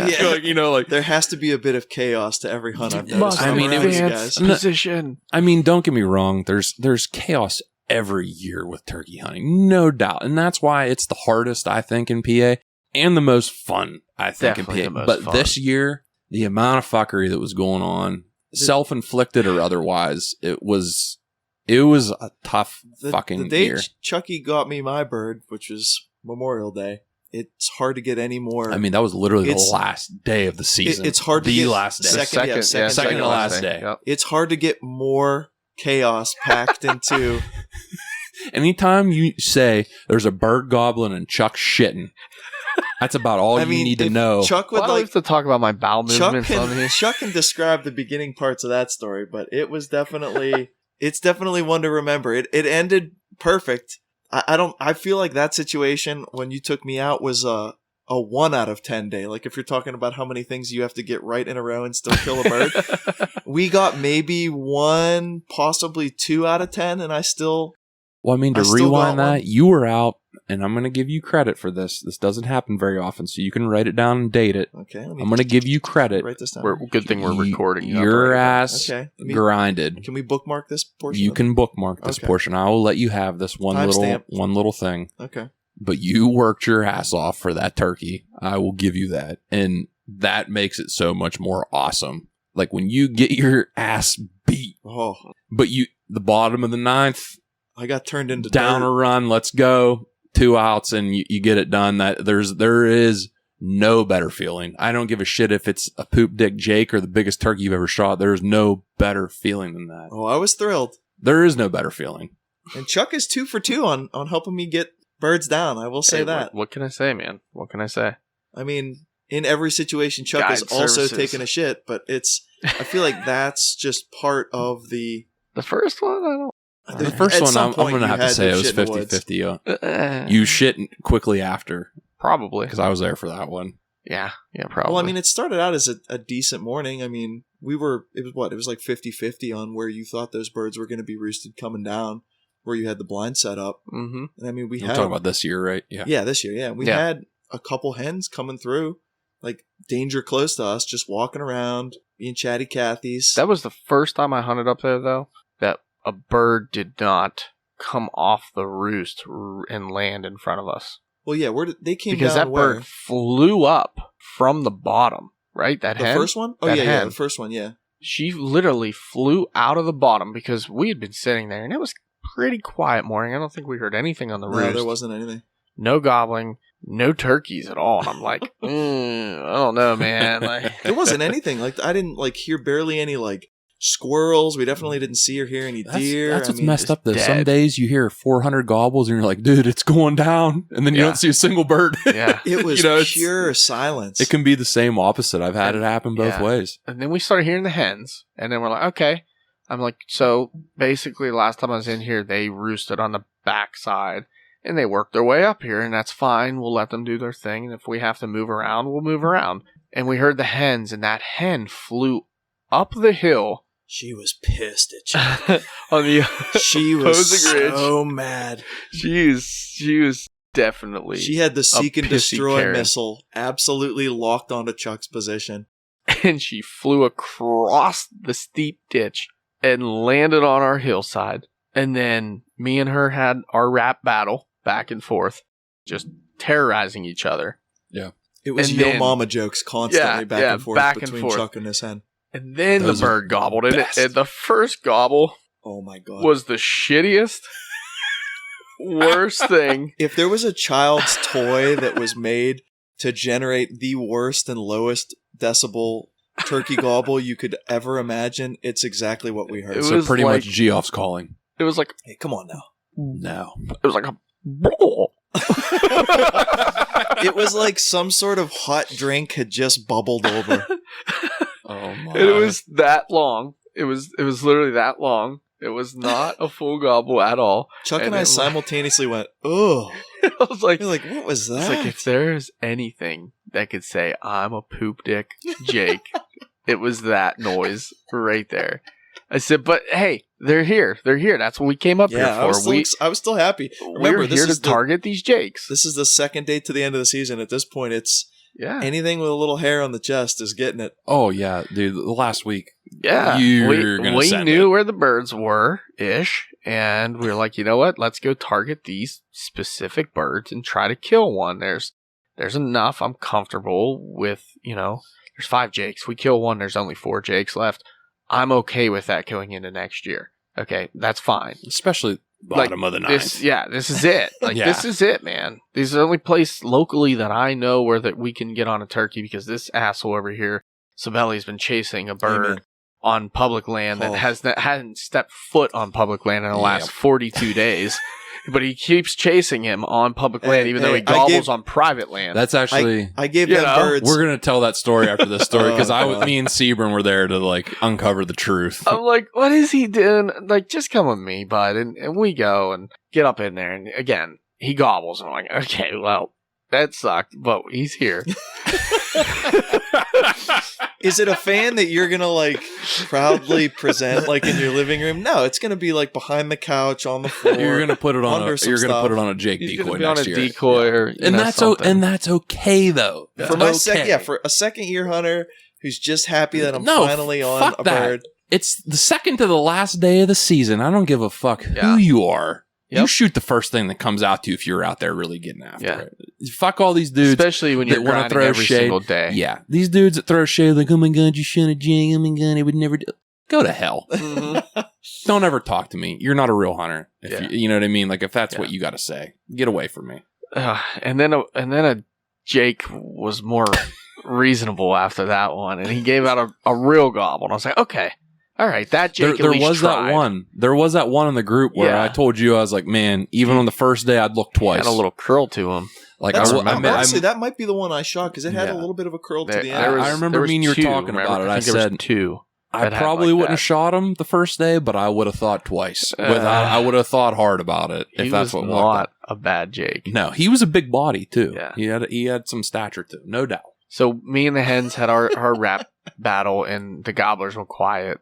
And we didn't see them. We never saw them. Never heard of them. I kind of had an idea what they were going to do, but then we had this hen that was kind of lingering around, keeping us in our blind. And I'm like, I want to make moves, but we kind of got to wait till this hen She was wise leaves. to it. She hung out at my peripheral for a while. It was right at the edge of where the trees met the field. Mm-hmm. She wouldn't step out in the field, and she literally was just giving us that eye of Sauron right from the side. It was probably that same one that other one ran to. She's like, there was one lone dominant one that big dark square sitting there, and it's kind of bugging me a little bit. Yeah, it could have been because she was by herself, and Tom at that point has been deceased and removed from the property as a nuisance bird. He was, man. He was 100% nuisance. You're going to be a weenie like that, you get everything. But I hunted these birds pretty good this year.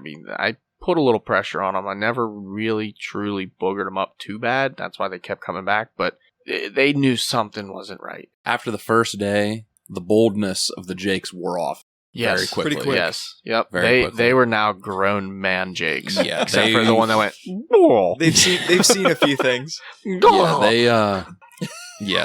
What'd that sound like again? Can you give me a... Okay, good. Yeah. Be my new text message alert. It almost sounded like a balloon deflating. It was so bad.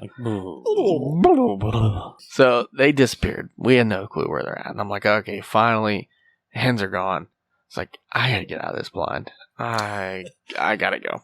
Things are happening. Yeah, I was gonna say, can you please describe why you needed to escape this blind? Things are happening. I gotta get out. Those on the outside, Sam and Chuck do be shitting. Relentless. This year's the worst. What is wrong with you guys? You need to go to a doctor. You got Crohn's, I think. Probably do have to go to a doctor. My God. Sam's not human.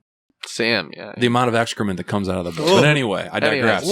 So I'm like, I gotta get out of this blind. I got to go. And I unzipped the back door. And I don't even take my time. I'm like, I unzipped. Zing! Yeah, he was quite quick to leave that blind. Get me out of here now. The toilet paper's out there. So I grabbed a chair I'm sitting on and throw it outside the blind, and it wasn't quiet. And as I do that, I poke half my body out like a T-Rex, when Joe gets drunk, you know? Yep. Brother Joe gets drunk, he starts T-Rexing. So I do that. I'm looking, I'm like, oh, fuck. There's a hen right there. I was like, oh no. She's right there, and she's like 80 yards. She's like, huh? Straight up looking at me, like into my soul. And I'm like, wow, she's going to run. This is done. She puts her head down, starts feeding. I'm like, what is she doing? Get out of here. Go, I got to get out. And I look, and I'm like, oh no, there's another bird. I said, it's another hen? ? And I'm looking, like, that bird's big. I'm like, oh no. Cibelli, I think it's one of the Jakes. And I'm like, now, from my perspective, I'm looking at the back of Chucky's neck, which is starting to have beads of sweat come down it because He's clenching. The deed needed to be done. My man's is clenching. we're not just in the bottom of the ninth for turkey season, right? He's trying to pass guard right now. And I saw Chucky's face go from kind of tense, squinting to look at distance, to all his muscles in his face relaxing like he had just come over some profound realization. And I went, oh, in my mind, oh no, he actually sees some birds. Because I was like, it would have been the exact opposite of me. Like, oh my God, he just shit himself. Well, and honestly, at that point, I looked at Chucky because Chucky was like, hey man, I think these Jakes circled around us and they're in the field.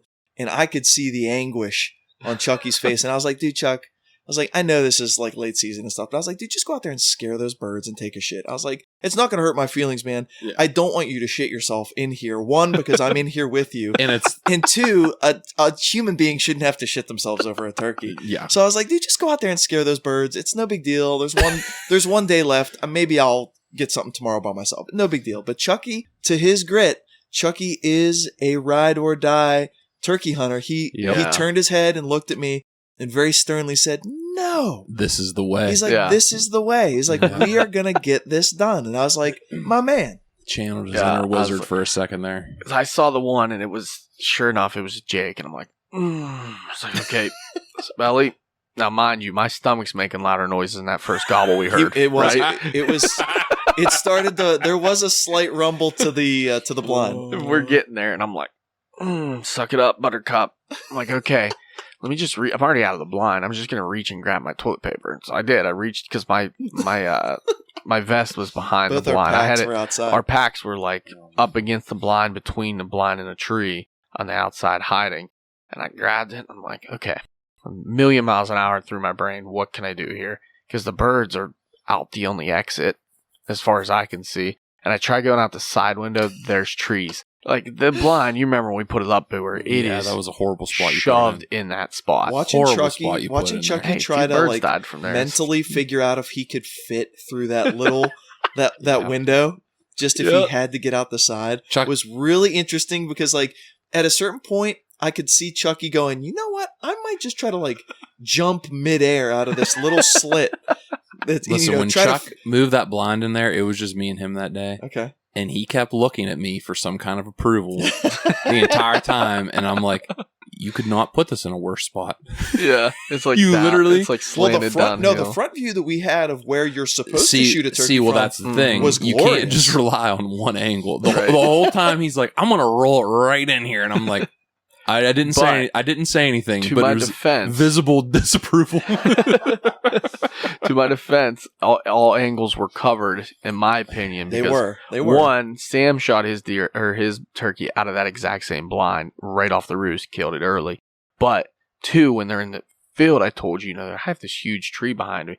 We can get out and just crawl around and get set up and shoot the field still. I'm not saying you were wrong. I'm just saying you weren't right. That's fair. So you're in a neutral area, but let's continue. So we'll continue. Yeah. We'll continue. So now I'm like, well, there's at least one Jake that Cibelli can shoot.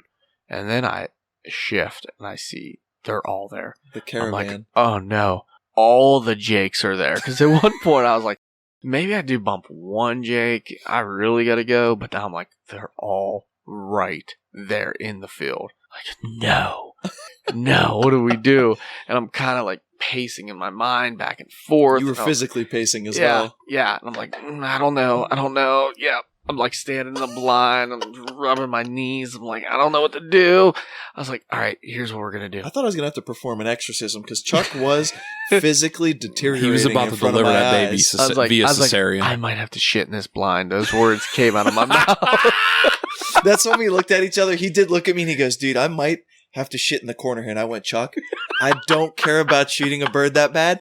I'll push you out of the blind if I have I was to. like, Chuck, put your thumb in your hole, dude. I don't need that, my guy.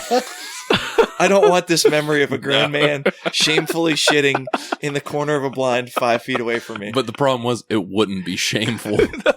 He would do it completely and utterly shameless. Well, no, the shame would be on me for He would allowing be it. sitting there, look like direct eye contact, thumbs up the whole time. Like, this is the way. We're going to get these birds, bud. We're going to get these birds. As I slowly cry in the corner, go, oh, I don't want this. So I don't know who came up with the idea. I think Cibelli might have came up with the idea, but we figured out together. We're going to lift the blind. I'm going to crawl out the front, and that's how I'm going to get out. And I'm going to work down that hill away from the birds, and I'm going to do what I need to get done. So, I've heard the story already, but I'm going to tell you this is like the third time I've heard it. Oh, it's still glorious. terrible. It's the still best. Equally terrible. we lift the blind up, and I start army crawling out, and my binocular pack on my chest gets stuck.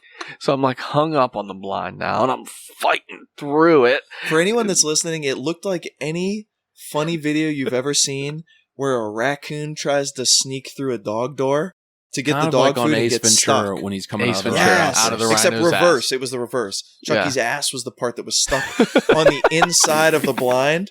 And because I didn't want to like lift the blind like All too the way high up, off the right. ground because then it just looks like a house getting carried off by a tornado. So I'm like, I'm trying to slowly lift this canvas over Chuck's bum so that he can escape out the front. But it worked, It and I did. got out, and I did what I needed to do. And You did. You scurried away like a forest cockroach. Like, I don't leave did. that out. So now You could hear, and then Chuck disappeared into this thicket. Chuck's gone excommunicado at this Yes, point. at this Gone. point. like I'm out. But now Cibelli's between me and the birds, so that's a good thing. And a bad thing. And a bad thing, but a And good horrible thing. thing. And the wind was blowing in the right direction for Thank him, God. which I was mean, also a good oh. thing. Not to preface, like, I mean, obviously we know he got a bird this day, but like, this was kind of a veteran move on his part because he's at this point the training wheels are off. He's by himself. He's he's making moves on his own. Right I now. did Although look for left and right and go, oh shit. There's nobody here because at this point Chuck thankfully had given enough distance between me and him to shit that he was literally like a good amount away. And we at one point when I turned and realized what was going on, I went, well, I think Chuck has his phone on him. So like at this point I started texting Chuck.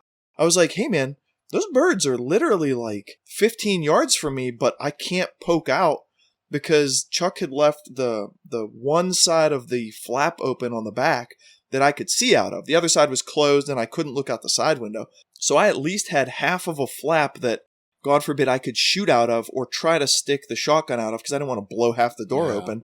But that half of a flap that I could see at this point, through, I would have blown a hole in his. That's blind. what I mean. I didn't want At to. this point, I would have just not even kill anything. I didn't want to. I didn't want to shoot. shoot the blind, but there was a little bit of a lip of a hill between me and the birds, as well as some tree, like some bushes, so I could kind of make out some silhouettes coming towards me. And at that point, I'm like, oh Christ, I can't do anything. So I instantly just grabbed my phone and I was like, Chuck, the birds are coming at me.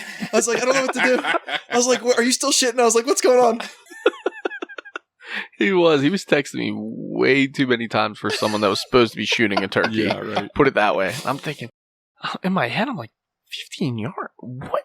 Why is there not a dead turkey already? Why have you not shot? Like, this is all running through my mind. I feel like you've like Chucky does you've this on fallen into purpose. some weird He's doing this on purpose. weird realm of reality this year. Me? Yeah, you. Mm-hmm. What? Shut up, get him. Chuck, they're literally 300 yards away. I don't care. Like, Birds need to shitting. die. whenever you don't have a shotgun in your hand, you get a little bit weird. Yeah, I know. It's a weird feeling. It's like you get more antsy because you want that person to kill the damn bird. Like, I want you to do it. See, this makes me upset that you're the only other reliable cameraman in the group. Well, Chuck pulled pure veteran move. I mean, I was sitting there and the birds were grazing literally like right on the other side of this lip. I could see them bobbing up and down, but I knew there was literally like 6 birds. Six birds, 5 jakes and a hen. And there was I'm a like, hen I moving almost in told- and I think around them. I think I did tell you, like, dude, there's 5 Jakes and a hen. Your odds are pretty good. Like, Pick one and shoot. Just shoot it. But once again, being the second-year shooter, I was like, no, I'm going to do this right. And that is the right. I'm scanning and I'm looking for them, just their little tufts of hair. I'm like, I can't see anything. And now in the meantime, Chuck is starting to circle around behind us where this hen had gone earlier, a little deeper around, calling the entire time. And at one point when they were like almost inside the blind, 3 or 4 of them all hammered off. Yeah, like, they all went together. off. But they were all so close together, I did not have a shot at just one bird. Like, if I took a shot, it was going to hit more than one bird, so I didn't shoot. Ethical thing to do, without a doubt. That's the right, not even ethical, that's the right thing to do. So I keep working around the circle, and then I get to, I run out of room. I'm basically at the edge of where the woods meets the field, but again, it kind of plays down that hill, and I'm like in that ravine almost. Like, I'm side hilling steep shit, holding on to stuff to make it so they can't see me. Oh, you were down that deep in that? I was down in that steep ravine, like grabbing shit and working around it, calling, and then I start crawling up, and I'm working tree to tree, and I'm crawling, keeping the tree between us. And I'm like, man, I haven't heard those birds in a while. Not getting much from Cibelli. And then you text me, and you're like, dude, they're I think you text me. That's when they were close. I was like, okay, well, I'll try to get eyes on them. So I crawled up. Then I hadn't heard anything from you, and I'm like, oh, maybe they're not there. And I think you text me like, should I try to do something? Yeah, at that point they had started to move. They stopped at the tree line and started to feed towards the other tree line that was kind of catty-cornered us, which was like maybe 70, 80 yards away, and they were pushing that direction. Right. So I think I told you, you got to get out of that blind somehow, and you have to get to that edge. Like, you got to be on the edge of the woods to shoot these birds. And you did. You got out, you crawled up, and you're like, I don't know if they're still here or not. So I crawled up, and then I saw the birds, and I was like, no, they're still there. Like, they're right there. I couldn't see them from my angle. Yeah, that's when I told you. I was like, you need to get out of that blind, and you need to crawl to the edge of the field. Now, I want to preface this with, this was my moment in the movie where the Padawan has a flashback to something that the master said. And this was Booer last year in just random conversation saying, hey man, sometimes you might even have to crawl like 50 yards to get to the spot where you need to. You might need and to. then it was like fucking weird. The instant realization, I was like, oh shit, I'm gonna have to do that.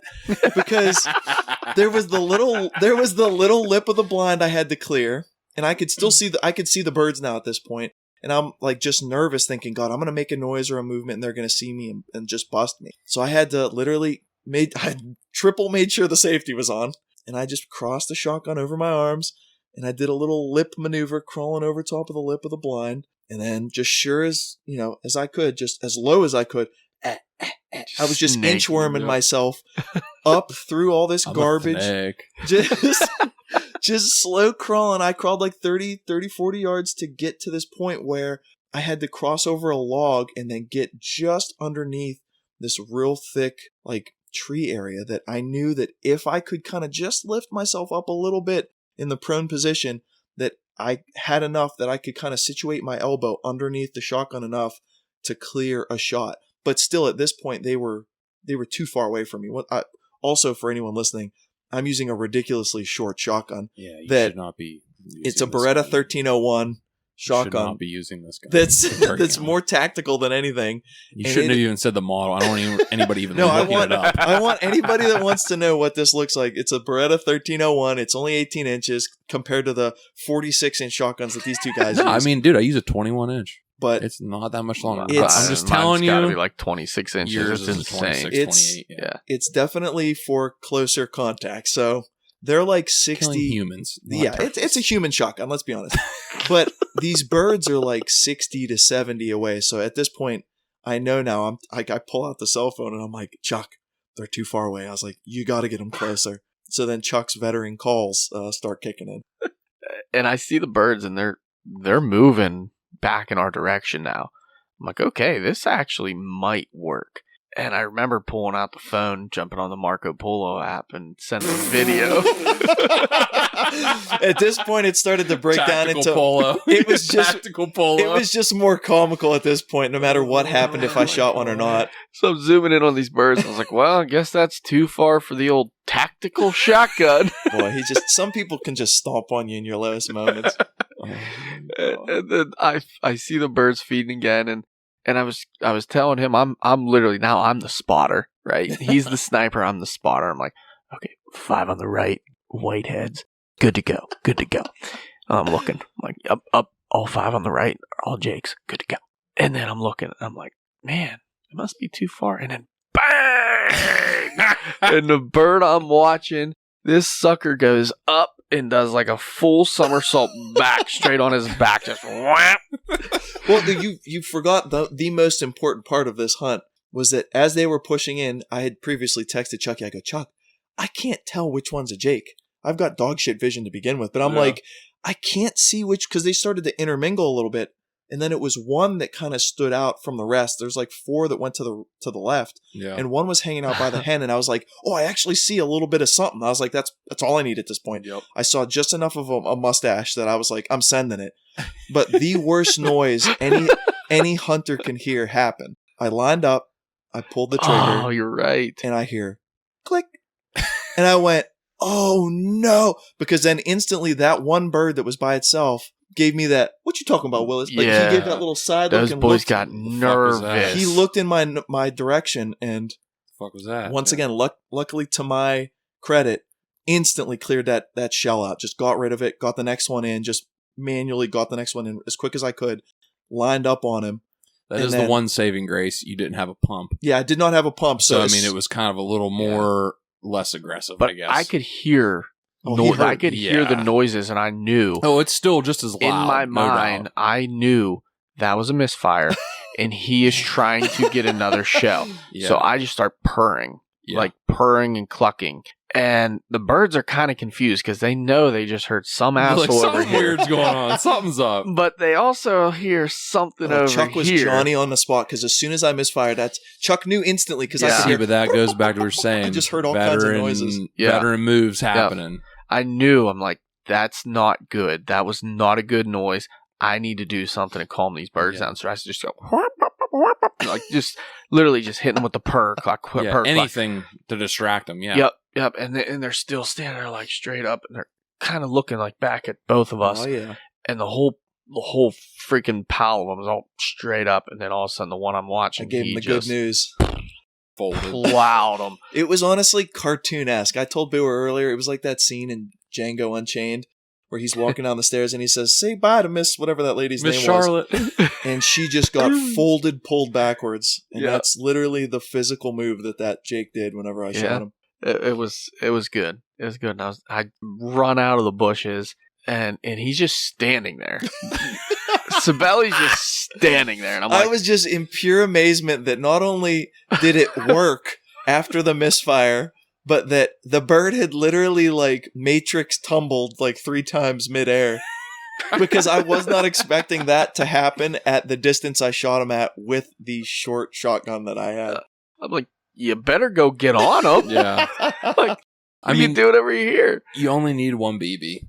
I That's mean, you really do. That's it. But I mean, he really didn't flop that much when I first shot him. That's why I was like, oh, I'm good. Because Chuck was like, yeah, dude, get over there and stomp that thing. Oh, yeah. And I was like, dude, it's not even moving. I was like, I killed it and probably its next like 6 generations with that. Yeah. With that. I'll tell you what, shot. though. The one bird I lost, this is an old school story, and I still have fucking nightmares about it. I shot this fucking thing and did something like that, and I was like, that bird's fucking done. Sitting there grabbing my shit. I didn't go running straight up to step on it. That motherfucker flew off. He just got to a different fucking county, dude. He gave the old possum. Yep. Oh, yeah. It happens, dude. It's PTSD. Honestly, like, just, even if you think it's dead, go step on that I was thing. just still in pure amazement that 100%. not only Chuck had not shit in the blind, 1, 2, he kept the birds in play after the misfire, and then 3, that I hit him on the outer edge of what I'm comfortable with that shotgun, which ended up being like almost like 45. Yep. It was 45 yards. 45 yards out there. That's a poke for your gun. I mean, that's a solid shot.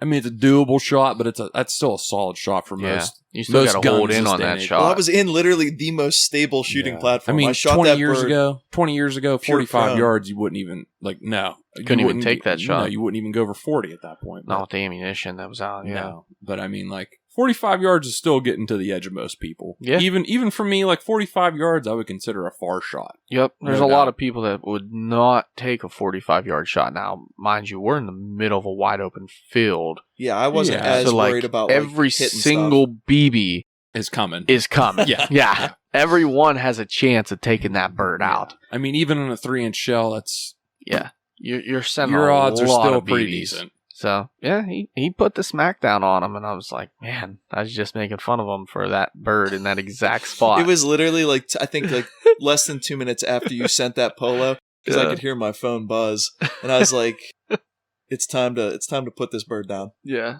I mean, it's been a season. For sure. I mean, we I think killed some birds. I'm the only one that walked out empty-handed, but No, Geoff.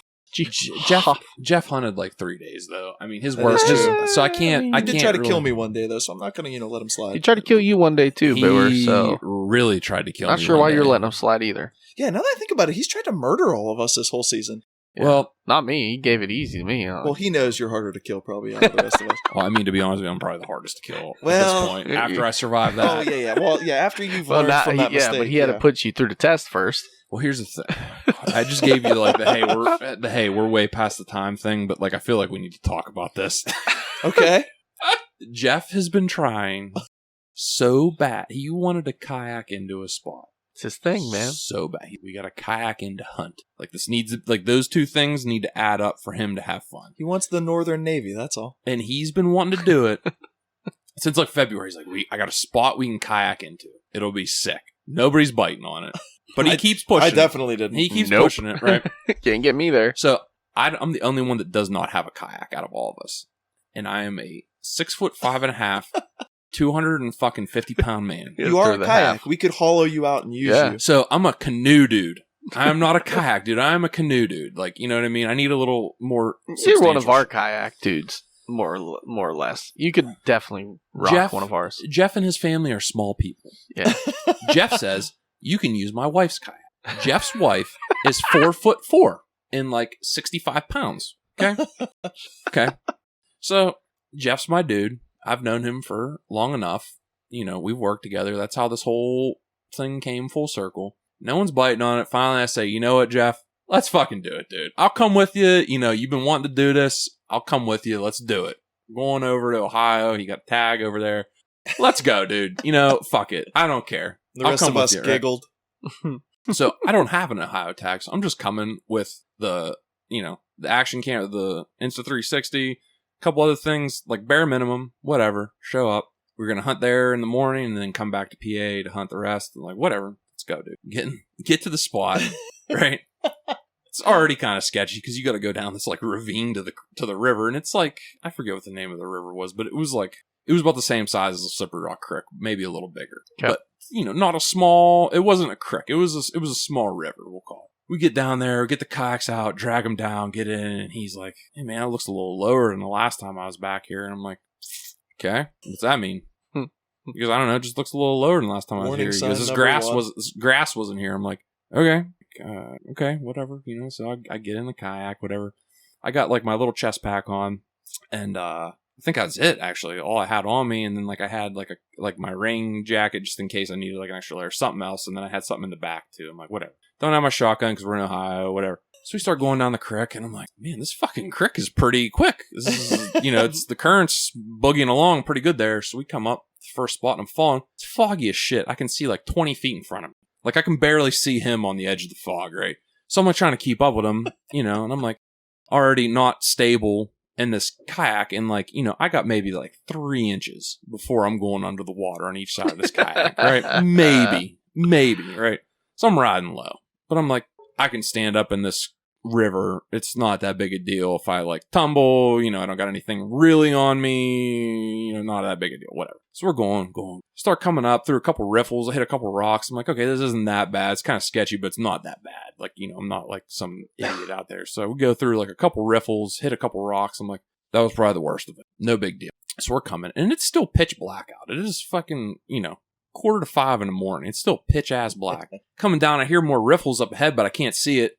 And we're kind of in a calm spot. So I'm paddling to catch up to Jeff because he got it like a little bit further ahead of me. So I'm paddling down, and then like all of a sudden it gets louder. I'm like, those aren't normal riffles. Like, what the fuck is this? So I'm like trying to like look through the thing. I'm like, do I need to get to the shore?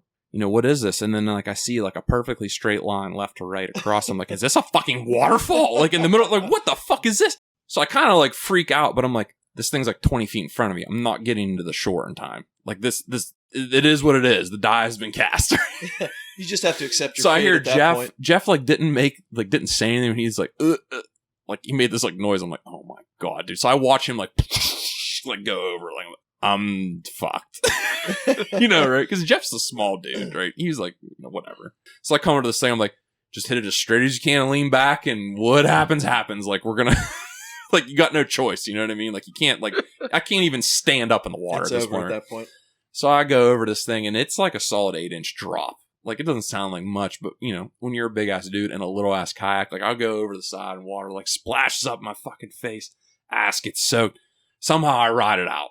I don't go under. I was, like, 2 inches from the front nose of this thing, like, where my knees are, going under the water and, like, completely submerging me, right?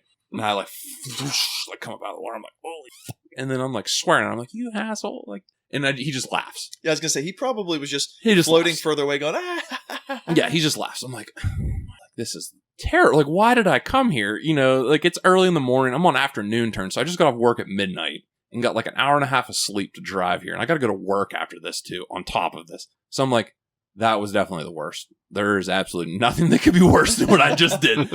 So we get to the spot, go in. 15 minutes later. Hunt, nothing. Terrible morning. Whatever. But it's beautiful out. So I'm like, okay, let's finish the float down to my truck and drive back, get yours. We'll go to the PA and see what happens. Because it's, at this point, I don't know, 8:30. So we get back in the river, start floating down the river. It's fine. I can see everything. It's daylight out at this point. Like, I can see the rocks. I'm dodging. No big deal. I'm like, this is actually kind of nice. Going. Come up, and then I see like a sharp bend in the river to the left. And then I don't see what's to the left. But it goes into riffles and then goes around the bend. I'm like, okay. So Jeff's in front of me again because he's been down this creek before. Come up to it, and as soon as he hits those riffles, it like sucks him right in like real fast. I'm like, oh shit. We get around this bend, and there's this giant oak tree. Giant, like a couple feet around, giant, right in the river, right where the current's like sucking it into. I'm like, kidding me? So at this point, I'm flying down through this thing. I cannot get anywhere, and I watch him smash off this tree 5 feet in front of me, somehow ride it out, and get to the side. I'm like, oh my God, dude, I smash into this tree 100 miles an hour. The left side of the kayak goes like under the water, but I get it back up. I suck a little bit of water in, but I'm like, oh my God, I'm going to ride. Like, maybe I'm okay. Like, maybe I'm okay. Nose of the kayak goes straight under the tree. Sucks the front of the kayak straight underneath the water, and then immediately throws me violently to the right. Straight out of this motherfucker, completely underwater, right? So I go straight under the water, smash my head off like some rocks, because I mean, it's not like super deep, but it's deep enough, right? Yeah. Kayak's like under the water, under the tree, smacks me off the bottom. I somehow like get myself, and it's like still going down, and my leg's like stuck under the thing, and I jump up out of the water, right? And it's like up to my tits, like in the water. I'm like, oh my God, like, ugh. Somehow I have everything on me. Hat didn't come off my head. Nothing. Everything's still on me, right? I got my chest pack on, my phone's in there. Somehow I pull my phone out of my pocket. I'm holding it above my head. Kayak's still gone. It's kayak's MIA into the water, right? So I'm like, oh my God. Jeff turns around like mortified. He gets the kayak to shore, jumps out. And I'm like, just take my phone. It's the only thing on me that I don't want ruined, right? So I pull the kayak, get it out of the water. Somehow I get this kayak up. And I'm in my muck boots, like, you know, my knee highs.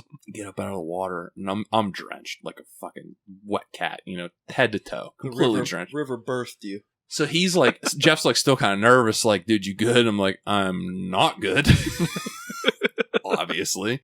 So I start taking layers off, take my boots off, dude. I dump like 2 gallons, and he's like, dude, you good, man? I'm like, not really, but yes, like, just you need to give me a minute right now. Like, I'm not good, dude.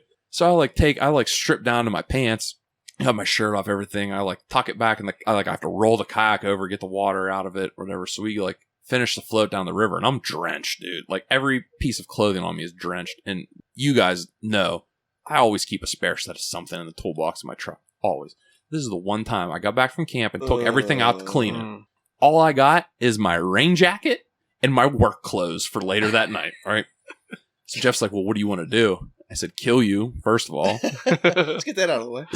So I'm like, I don't know, man. You know what? Fuck it, dude. I put my dickies on, my work dickies on, boots. I had my work boots on, put my rain jacket on. It's like 80 degrees out now. At this point, I was like, we're going out. Fuck it. I go, can't get any worse. It literally cannot get any worse. And guess what? We didn't see a damn thing the rest of the day. And that's turkey hunting. And that is turkey hunting. Sometimes, especially with Jeff. Don't ever go with Jeff unless you know what you're getting into. That boy he's just trouble. That one. Just trouble. You just have out-of-body experiences when you're around him. I can attest to this. So, I mean, we just went, oh, God, we're way over the limit right now. But that story needed to come to light. Did. We'll shorten it down. Don't worry about it. Just cut out every little bit of when Cibelli talks, and it'll be fine. Can't be doing that. This first podcast. Come on, this first podcast. Yeah, come on, dude. So, I mean, just to wrap it up, you can check out at least one of the hunts we talked about on our YouTube. Please go check it out. We just went to TAC. There's a TAC video, Total Archery Challenge. We're about to have an episode about that here, too, that you will hear about shortly after we got a guest coming on, one of our extended bros. And I don't know, you got anything else to add, Chuckles? Nope. Northern Outcast Outdoors on YouTube, Instagram, Facebook. Everything. Not so much the Facebook because you don't keep track of it like you're supposed to. It's still there. Oh, I get messages and everything. Don't worry. I'm back in. He just doesn't relay them. I'm back in. I'm back You're the in. one that's supposed to be in charge of Instagram. Oh, I don't know what you're talking about. Anyway. Everything I post to Instagram, post to Facebook, so it looks like we're active on both. Well, we appreciate everybody for coming out, checking us out. Go look for us elsewhere, and hopefully Chuck doesn't delete this podcast. Stay the course. Stay the course.